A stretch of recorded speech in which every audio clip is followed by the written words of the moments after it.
Did you even ask the owner of this house for permission? The question left my mouth with a calm I hadn't expected. I had just opened the door to my condo, grocery bags still dangling from my arms, and there she was, Chloe, my daughter-in-law, standing in the middle of my living room as if it were nothing. Two enormous suitcases sat at her feet, and her face held a mix of surprise and something worse. Annoyance, as if I were the intruder and my arrival had ruined her carefully laid plans. She looked up, blinked twice, then let out that short, sharp laugh she always used when cornered, the kind meant to make the other person feel foolish. But I didn't look away. I stood there on the threshold of my own home, the heavy bags cutting red marks into my forearms, waiting for an answer she clearly hadn't prepared. "Hey Ava, I didn't hear you come in," she said lightly, her voice almost musical, as if we were chatting about the weather, as if the suitcases didn't exist, as if it were perfectly normal for her to be here without warning, without asking, without a shred of respect for the fact that this was my space, my refuge, the only place left where I could breathe without being demanded from. I didn't move. I didn't drop the bags. The moment I saw those suitcases, something inside me hardened, something that had always been soft, pliable, ready to give in. And for the first time in years, I knew I had finally found a boundary. "I asked you a question, Chloe," I said, my voice firmer this time. She tucked a strand of her perfectly styled hair behind her ear, that familiar gesture she used when buying time, her eyes, softly shadowed to match her designer blouse, flicking away from mine before returning with the small, condescending smile I had grown to despise. "Ava, please don't exaggerate," she said lightly. "Dion and I only need to stay for a few days. They're renovating our condo. The noise is unbearable. The crew starts at 6 in the morning and doesn't leave until 7 at night. We can't sleep, we can't work, we can't live like that." Then she said it, the sentence that perfectly captured how my family saw me. "You live alone and you have 2 bedrooms you don't even use." As if my life were empty space waiting to be claimed, as if unused rooms turned my home into a public resource, as if my 68 years didn't earn me the right to decide who crossed my threshold. I walked in and set the grocery bags on the dining table, the clatter of canned goods against wood sounding louder than it should have. Chloe took a barely perceptible step back, and I saw the confidence slip behind her mask. I didn't unpack or move toward the kitchen. My hands stayed flat on the table, my pulse steady in my fingertips. Not fear but the unmistakable feeling of reaching a point of no return. "Does Dion know you're here?"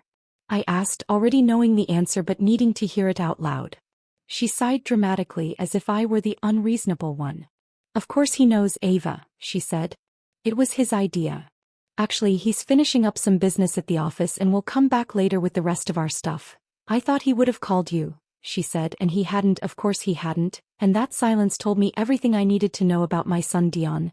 The boy I raised alone after his father vanished when he was 7, the child I fed on double shifts cleaning offices and serving coffee, the same one who once promised he'd take care of me forever, now treating my home like an extension of his convenience." I walked toward the suitcases and stopped in front of them, staring as if they were foreign objects dropped into my life. Expensive, shiny brands Chloe loved to show off online, probably bought on one of their frequent trips while I was still using the same worn suitcase I'd bought 15 years ago on clearance. "And you thought this was okay?" I asked quietly. Showing up with suitcases without asking, without considering that I might have plans, that I might value my privacy, that I might not want anyone living here. Chloe crossed her arms, her posture hardening, defensiveness settling into every line of her body.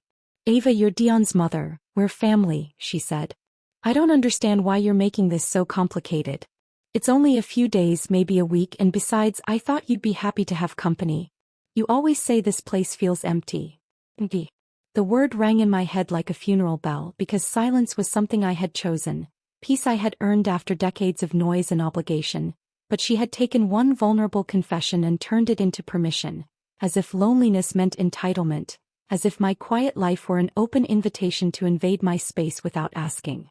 "Listen to me closely," I said. My voice was low but firm, and Chloe stopped moving at once, something in my tone forcing her to truly listen for the first time since she arrived. "This house can feel however it wants to feel to me," I said. "It can be silent or loud, empty or complete. But what it will never be is available to anyone who decides to use it without my permission.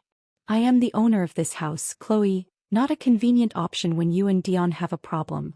She opened her mouth to respond, But at that moment we heard a key turn in the lock, and the door opened to reveal my son Dion carrying 2 more bags, wearing that easy smile he used whenever he believed everything was under control.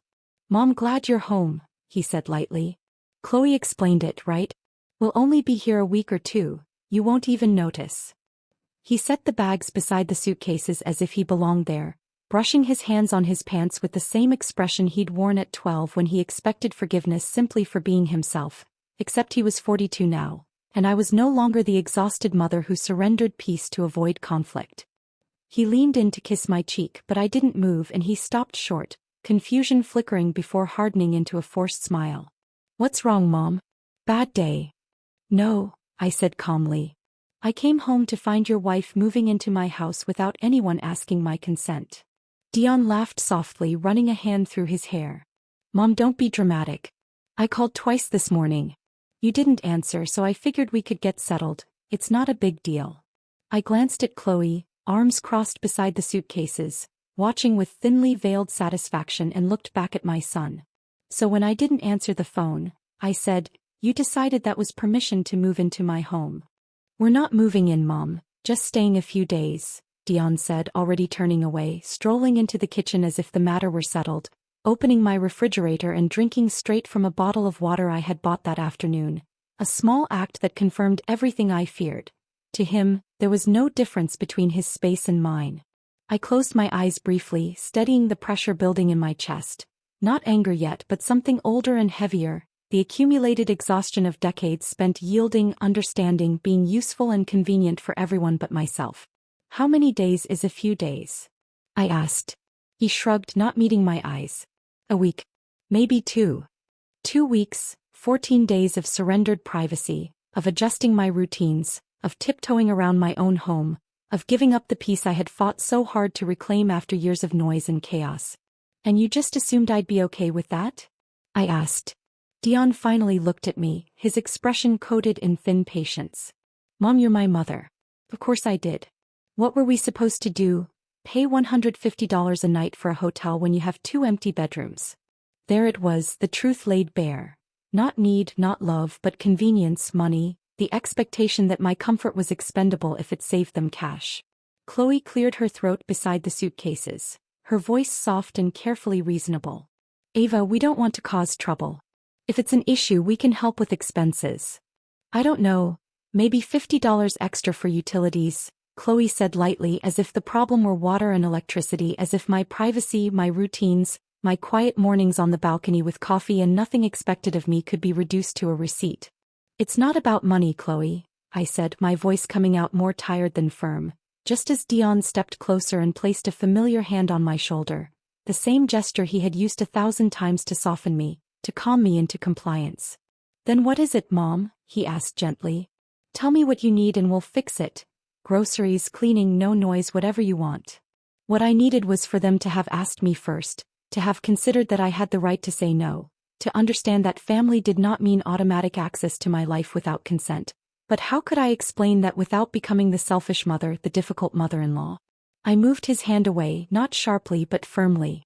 "What I need, Dion, is for you to understand this is my house, not a hotel, not a backup plan, not a resource for inconvenience.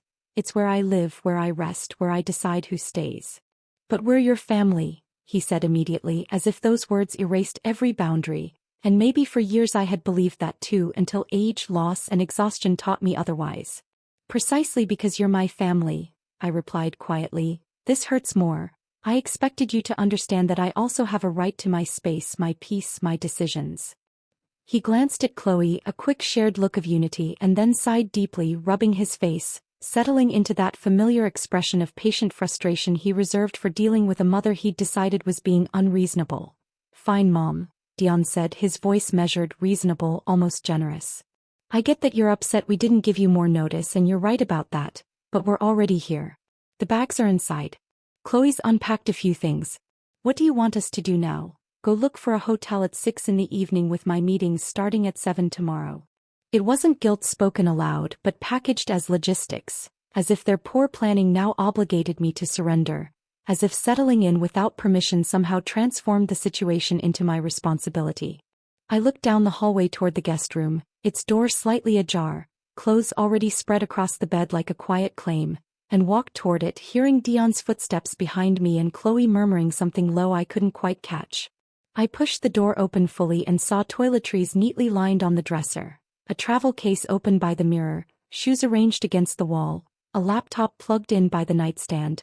This wasn't preparation for a few days, this was installation. A week, I said, turning to Dion, who stood in the doorway with his hands in his pockets. 2 at the most, he replied, avoiding my eyes for a brief second before shrugging it off. Chloe needs to work and we brought what we needed to be comfortable. We weren't going to live out of a suitcase. Comfortable. The word echoed as I left the room and returned to the living area, where Chloe now sat in my favorite armchair by the window, scrolling on her phone with the ease of someone who felt secure, who belonged, who had already decided the outcome. She looked up, smiled softly and said, "Ava, we really will be as little trouble as possible. You won't even notice we're here. I work remotely, so I'll be in the room most of the day," Chloe said calmly, listing options as if they were concessions. "Dion leaves early and comes back late. We can buy our own food or cook for the 3 of us, however you prefer." However I prefer, as if these were real choices and not carefully framed variations of a situation I had never agreed to. I walked toward the armchair where she was sitting and stopped, saying nothing, simply standing there until the silence began to speak for me. Her smile faltered, she blinked and then stood awkwardly. "Oh, I'm sorry. Did you want to sit?" I didn't want the chair. I wanted her to understand that every inch of this condo was mine, that the chair wasn't just furniture but the place where I drank my coffee each morning, where I read in the afternoons, where I cried after Serena's funeral, where I finally decided to retire and reclaim my life. Dion entered the room then and immediately sensed the tension. "Mom, can we talk? Just you and me." I nodded, hoping that alone he might finally hear me, and we moved into the kitchen where he leaned against the counter, arms crossed, impatience thinly disguised as concern. "What's really bothering you?" he asked. "Because this feels like more than not calling first." Of course it was more, years more. But how could I explain that the suitcases were just the latest symbol of a lifetime of being invisible? "It bothers me that you grew up thinking my life is a resource," I said, "available when you need it, but not important enough for basic consideration." He frowned, confused, and I asked the question before I could stop myself. "When was the last time you visited me without needing something?" He searched his memory, stumbled, and that hesitation said everything. "You come when you need me to watch your dog, hold documents, lend money, give you a place to cool off. But when was the last time you came just to ask how I was?" He protested, raising his voice, listing calls and texts and an invitation to dinner that I reminded him had been Chloe's birthday, paid for by me, spent listening to their vacation plans while I ate in silence. "I didn't know you felt that way," he said. "Why didn't you say something?" "Because I never do, Dion. Because every time I speak up I'm told I'm overreacting, too sensitive, ungrateful. So I learned to stay quiet." "I stopped expecting," I said quietly. "I stopped believing my place in your life was anything more than functional." Dion shook his head, running his hands through his hair as frustration overtook him. "This is ridiculous," he snapped. "You're turning this into something it's not. We just need a place to stay for a few days. We're not invading your life." And that was when I realized it had never occurred to him that I had a life. That I might have plans, a routine, a peace I wasn't willing to surrender just because it was convenient for him. "What plans?" he asked bluntly. "What do you do all day that's so important you can't share your space with your own family?" The question landed exactly where it was meant to, exposing what he truly believed. That my days held no value, that my time existed in a permanent state of availability. "I don't have to justify my life to you," I said. "Wanting to be alone in my own home is reason enough." He laughed shortly, humorless, then straightened as if arriving at a conclusion. "So you'd rather be alone than help your own son? Your comfort matters more than your family's needs." It wasn't that. I wasn't choosing myself over him. I was choosing to matter at all. "What I'm saying," I told him, "is that you should have asked. That you should have respected me enough to give me the choice." He waved it off. "It's not a huge favor. It's letting your son use a guest room for a few days." "It's giving up my privacy," I replied. "My routine. Every space where I breathe. The peace I earned after a lifetime of living for everyone else." He looked at the ceiling, then back at me with weary judgment. "You've been alone too long, Mom. You've become selfish. You weren't like this before. You always kept your door open. You let Marcus stay for 3 months. Olivia lived here almost a year. You never complained. And that was when I finally understood. My past generosity had taught him not gratitude but entitlement. Of course I remembered. Marcus at 19 with nowhere to go after his father kicked him out, Olivia after her divorce turning my small condo into her refuge. And I remembered the dirty dishes, the extra laundry, the meals stretched thin, the double shifts, and most of all how I felt during those years. Invisible, exhausted, quietly resentful, yet unable to say a word because the people I loved needed me and women like me were raised to be needed, not to need. You're right, I told Dion. I didn't speak up before. I swallowed my discomfort, smiled, pretended everything was fine while I faded a little more each day, believing that being a good mother, a good sister, a good person meant constant self-sacrifice. But I got tired of being the convenient solution, tired of my generosity being taken for granted, tired of waiting for someone to ask what I needed. When he said they had asked me just moments ago, I shook my head because asking after the decision was already made, after they had settled in, wasn't asking at all. It was retroactive permission wrapped in guilt. I left the kitchen and returned to the living room where Chloe stood by the window, her confidence replaced by caution, while Dion lingered behind me, jaw tight, silent, and in that heavy pause I understood what I should have realized years ago. My son wasn't going to defend me, apologize, or admit they were wrong, because to him I was still the mother who always said yes, whose love was proven through silent sacrifice, and any boundary I set now felt like a flaw instead of growth. I sat down in the armchair by the window, the one Chloe had just left, not because I wanted to rest but because my whole body carried the weight of years spent standing for everyone else. It was a deeper exhaustion, the kind that builds over decades of carrying other people's emotional weight without anyone ever offering to share yours, and I looked at them both and asked for honesty. If the situation were reversed, if I showed up at your condo with my bags without warning and said I needed to stay for 2 weeks because there was a problem with my building, would you welcome me without a second thought? The glance Dion and Chloe exchanged lasted barely a second, but it said everything, and when Chloe finally admitted they'd have to think about it because their place was smaller and they worked from home, I nodded because that was exactly the point.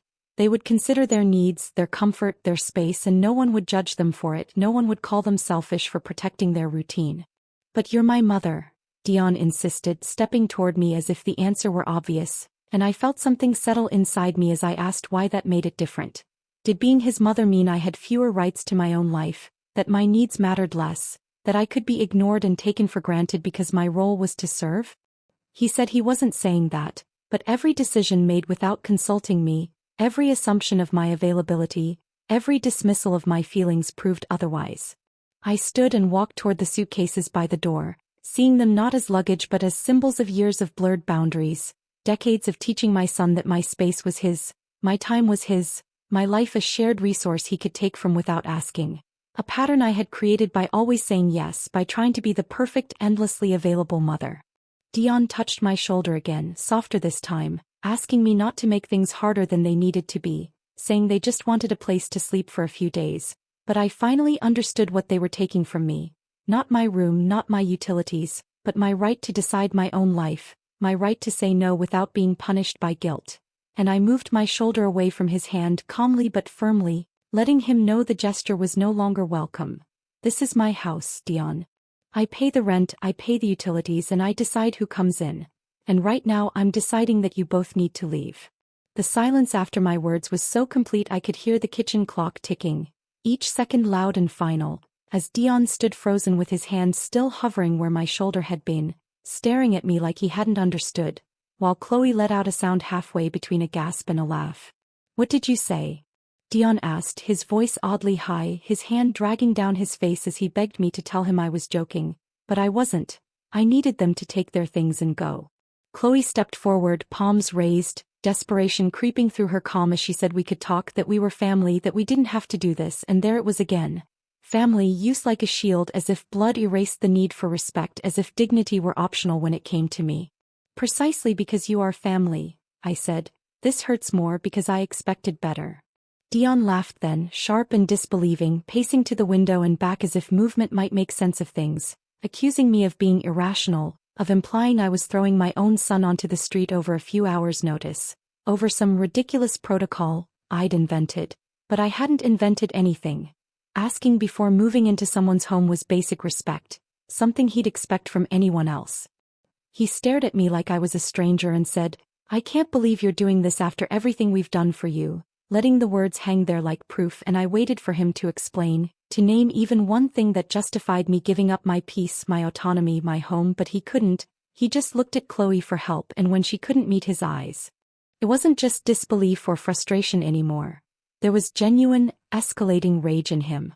"You want a list?" "Fine," Dion snapped. "We bought you that new TV last year when yours broke and you said it was a gift, but then you brought it up at every family dinner for 6 months like proof of your generosity. We drove you to the emergency room when you twisted your ankle, dropped you at the entrance and left. You waited 3 hours alone until a nurse got you a cab. We invite you to dinner for every celebration, and you act like we only want you there to look good in front of people. But what about everything we do?" His voice sharpened as he stepped closer, the air around him charged. "You know what your problem is, Mom? Nothing is ever enough. There's always something wrong. You always play the victim." "I'm not playing the victim," I said calmly. "I'm setting a boundary." He shook his head, anger spilling over. "No, you're punishing me because your life didn't turn out the way you wanted. Because Dad left. Because you worked hard. Because you're lonely. And now that I finally have stability and ask you for one favor, you decide it's time to collect emotional debts from decades ago." His words landed like blows, meant to wound, meant to twist my need for dignity into revenge, and the most painful part was that there was truth buried inside them. Yes, I had been lonely, yes, I had carried resentment, yes, I sometimes wondered where the woman I used to be had gone. But none of that erased the fact that this was my home, my life, and my right to be consulted, not invaded. "You're right about one thing, Dion," I said. "My life didn't turn out the way I wanted. But do you know what part didn't turn out the way I wanted? The part where I raised a son who sees me as a resource instead of a person. The part where I spent so many years being useful that I forgot how to be valued. The part where I convinced myself that love was measured in silent sacrifices and ignored needs." Chloe intervened, her voice trembling but trying to sound reasonable. "Ava, please. We understand you're upset. We understand we made a mistake by not consulting you first. But kicking Dion out, kicking your own son out, is a disproportionate reaction. It's cruel." Cruel. The word resonated in my head. It was cruel to protect my space. It was cruel to set boundaries. It was cruel to say no. But it wasn't cruel to show up unannounced. It wasn't cruel to assume my life was at their disposal. It wasn't cruel to minimize my feelings or treat me as invisible. The cruelty apparently only went in one direction. You know what's really cruel? Raising a son alone for decades, sacrificing every dream I had, working until my hands bled and my back could no longer straighten, all to ensure he had opportunities one never did. And then when I finally get a little peace, a little space to breathe, I discover that to him I'm just a convenience, a place to stay when it's cheaper than a hotel. That's not fair. Dion's face had turned red with contained emotion, his voice rising. "I didn't ask to be born. I didn't ask for Dad to leave. I didn't ask for you to have to work so hard. Those were your decisions, your circumstances. You can't blame me for that." Now, I wasn't blaming him for that. I was blaming him for not seeing me as a person. For treating me as if my only function was to make his life easier. For showing up today and acting like my consent didn't matter. He walked toward the suitcases, grabbed one with more force than necessary, and looked at me with a mixture of pain and anger that made it hard to meet his gaze. "You know what, Mom? You're right. We're leaving. I don't need this. I don't need to be in a place where I'm clearly not welcome, where my own mother treats me like a stranger." "I'm not treating you like a stranger," I said. "I'm treating you with the same standard you treat me without prior consideration." Dion lifted the suitcase, stumbled slightly under its weight and headed for the door. Chloe followed him, taking the other suitcase, but before reaching the exit she turned back to look at me one last time. "I hope this is worth it, Ava. I hope your space and your peace are worth losing your son over. My son is not lost because I set a boundary. If he leaves and doesn't return, it's because he chose his comfort over our relationship, because he preferred being angry to being wrong." Dion had already opened the door and stepped into the hallway when he suddenly stopped, turned around and looked at me with an expression I couldn't immediately decipher.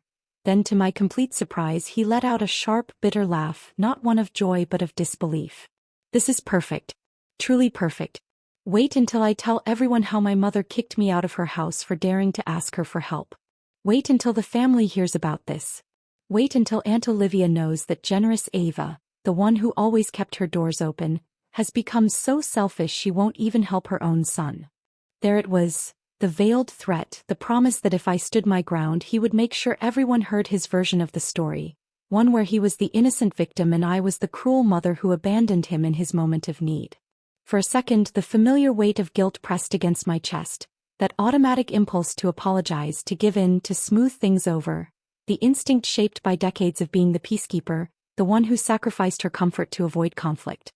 But then I remembered something my friend Serena told me 3 months before she died, sitting beside her hospital bed as she held my hand with barely any strength left and looked at me with eyes that had seen too much of life.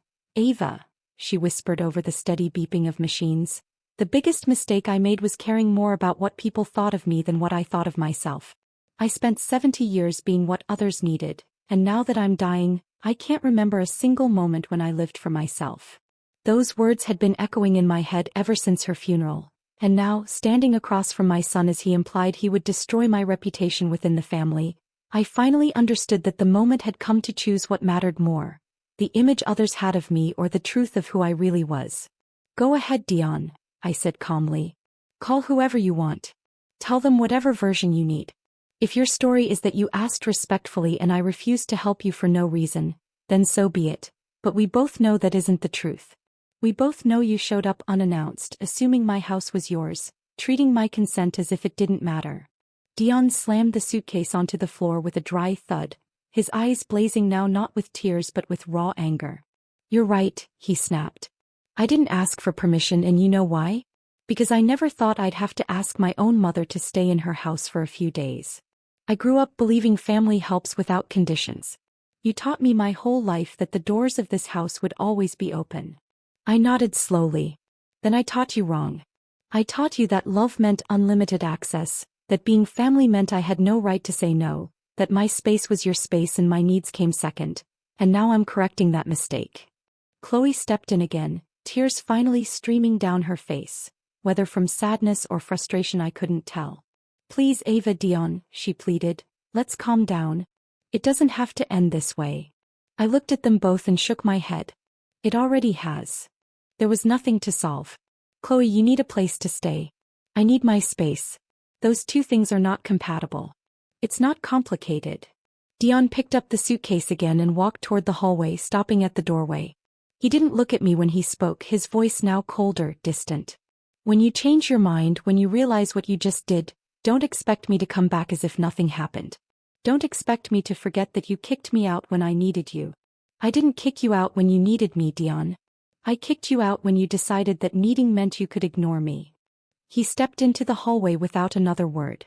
Chloe picked up the second suitcase, tears staining her cheeks, eyes wide with confusion. "I don't understand you, Ava. I really don't. What kind of mother does this?"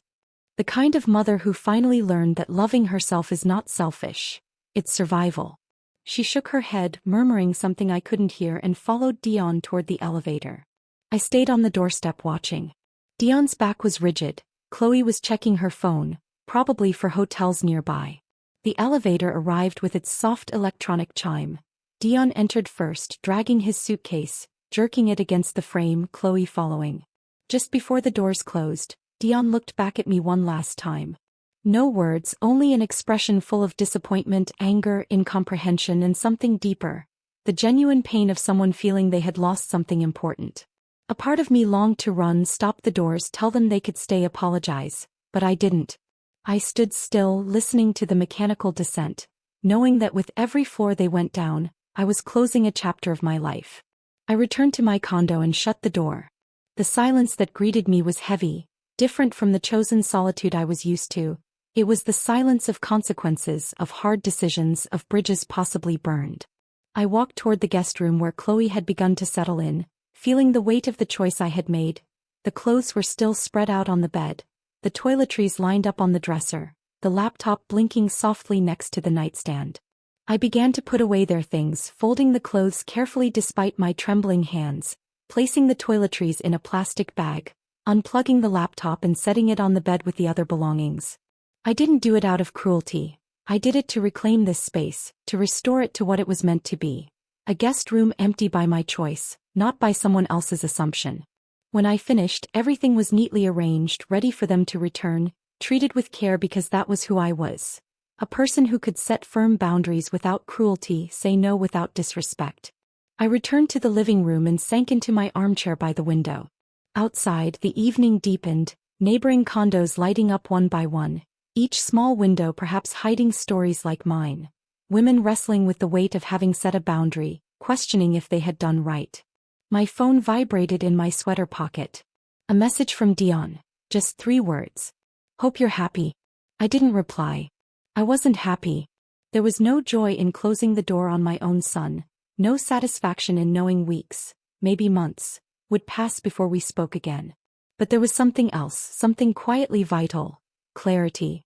The certainty that, for the first time in decades, I had chosen my own dignity over the comfort of others, and the quiet, profound sense that I had recovered something I hadn't even known I had lost, the right to say no without endless justification.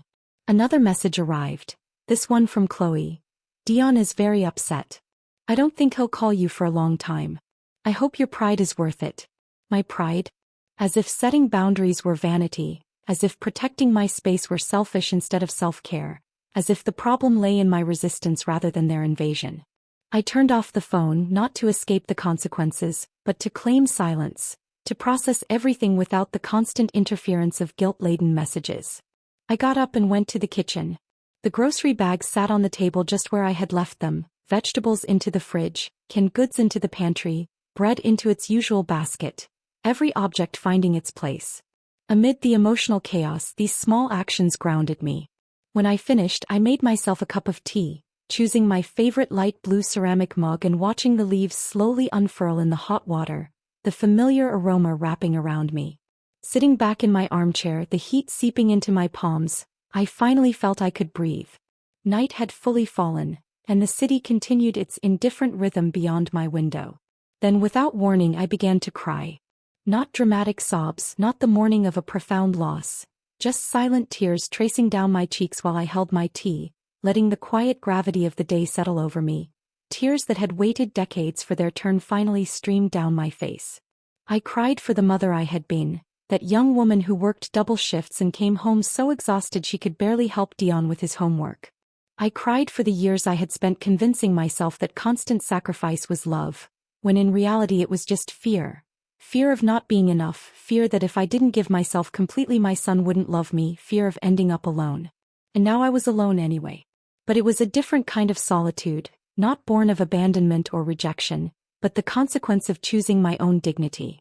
Though it hurt, though it felt like I had lost something important, there was also a strange relief, like finally letting go of a weight your arms had long forgotten was there. I remembered a specific moment when Dion was 8. It had been a particularly grueling day at the coffee shop.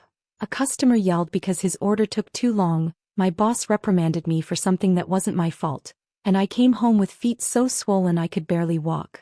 Dion was in the living room watching TV. "Mom," he said without looking away from the screen. "I'm hungry." I dropped my bags by the door, kicked off my shoes and went straight to the kitchen to feed him, not even sitting down for a moment of rest. That's what good mothers did, I had believed, put their children's needs before everything else. But what was I really teaching him? That women existed to serve, that mothers had no boundaries, that saying, "Give me a minute, I'm tired," was selfish rather than self-care. And now, 34 years later, my son had grown up believing exactly that. It wasn't entirely his fault. I had been his most consistent teacher in that mistaken lesson. Every time I ignored my own needs for his, every time I smiled despite being exhausted, every time I pretended everything was fine while falling apart inside, I had taught him that I didn't matter as much as he did, and he had learned the lesson perfectly. I took a sip of my tea. It had gone lukewarm, but the familiar taste comforted me anyway. My thoughts drifted to Serena, to those last conversations in her hospital room. She had faced death with a brutal clarity that only comes when there's no time left for comforting lies.